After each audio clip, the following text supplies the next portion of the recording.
Hello student, welcome back to my Tanushree tutorial. +3 second semester MDC Philosophic Vedic Culture ର ବେଦ ଓ ବୈଦିକ ସାହିତ୍ୟର 2 mark question answer discussion କରିବା। Question number 1, ବେଦର ଶବ୍ଦର ଅର୍ଥ କ'ଣ?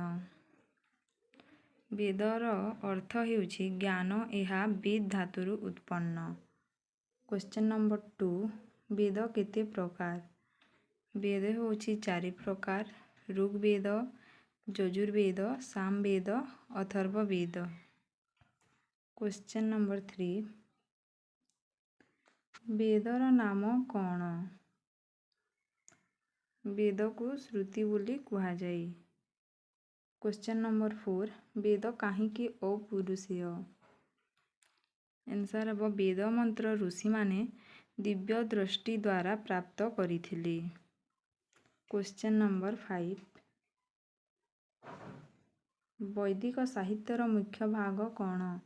ଆନ୍ସର୍ ହେଇଯିବ ସଂହିତା, ବ୍ରାହ୍ମଣ, ଆରଣ୍ୟକ, ଉପନିଷଦ। କ୍ୱେଶ୍ଚିନ୍ ନମ୍ବର 6, ବେଦର ସଂହିତା କ'ଣ? ବେଦର ପଦ୍ମାତ୍ମକ ମନ୍ତ୍ର ଓ ସ୍ତୋତ୍ର ସଂଗ୍ରହ। କ୍ୱେଶ୍ଚିନ୍ ନମ୍ବର 7, ବ୍ରାହ୍ମଣ ଗ୍ରନ୍ଥ କ'ଣ? ଯଜ୍ଞ ବିଷୟରେ ବ୍ୟାଖ୍ୟା ଦେଇଥିବା ଗଦ୍ୟ ଗ୍ରନ୍ଥ। କ୍ୱେଶ୍ଚିନ୍ ନମ୍ବର 8, ଆରଣ୍ୟକ ଗ୍ରନ୍ଥ କ'ଣ? ଆନ୍ସର୍ ହେଇଯିବ ଅରଣ୍ୟକ ଅଞ୍ଚଳରେ ଧ୍ୟାନ ଓ ଦାର୍ଶନିକ ଚିନ୍ତନ ଉପରେ ଆଧାରିତ। କ୍ୱେଶ୍ଚିନ୍ ନମ୍ବର 9, ଉପନିଷଦର ବିଷୟବସ୍ତୁ କ'ଣ? ଆନ୍ସର୍ ହେଇଯିବ ଆତ୍ମା, ବ୍ରହ୍ମ, ମୋକ୍ଷ ଓ ଅଦ୍ୱୈତ ଦର୍ଶନ। କ୍ୱେଶ୍ଚିନ୍ ନମ୍ବର 10, ବେଦର ଭାଷା କ'ଣ? ସଂସ୍କୃତ ଭାଷା। କ୍ୱେଶ୍ଚିନ୍ ନମ୍ବର 11, ବେଦର ମୂଳ ଉଦ୍ଦେଶ୍ୟ କ'ଣ?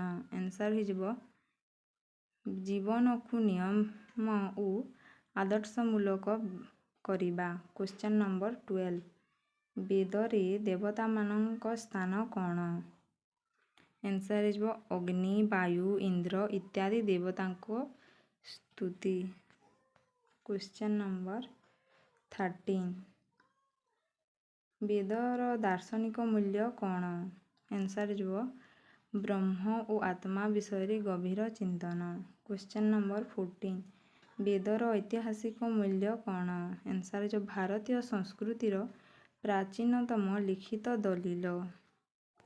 କ୍ୱେଶ୍ଚିନ୍ ନମ୍ବର 15, ବେଦର ସାମାଜିକ ପ୍ରଭାବ କ'ଣ? ଆନ୍ସର୍ ହେଇଯିବ ବର୍ଣ୍ଣ ବ୍ୟବସ୍ଥା, ଆଚାର ଓ ଧାର୍ମିକ ରୀତିନୀତି। କ୍ୱେଶ୍ଚିନ୍ ନମ୍ବର 16, ବେଦର ଅନୁଷ୍ଠାନ ମୂଲ୍ୟ କ'ଣ?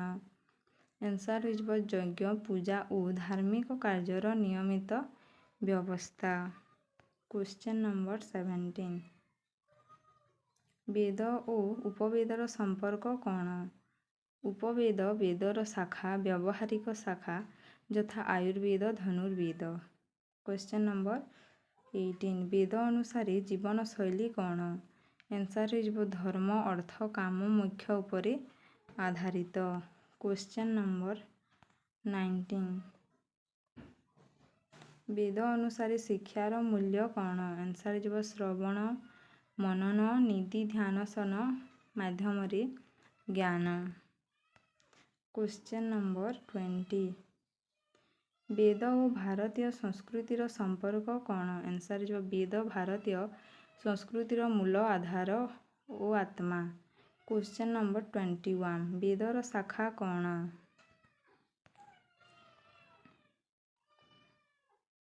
ବେଦର ବିଭିନ୍ନ ଅନୁଶାଖା ଯଥା ଶାକଳ, ବାଷ୍କଳ, ଅଶ୍ୱାଳାୟନ।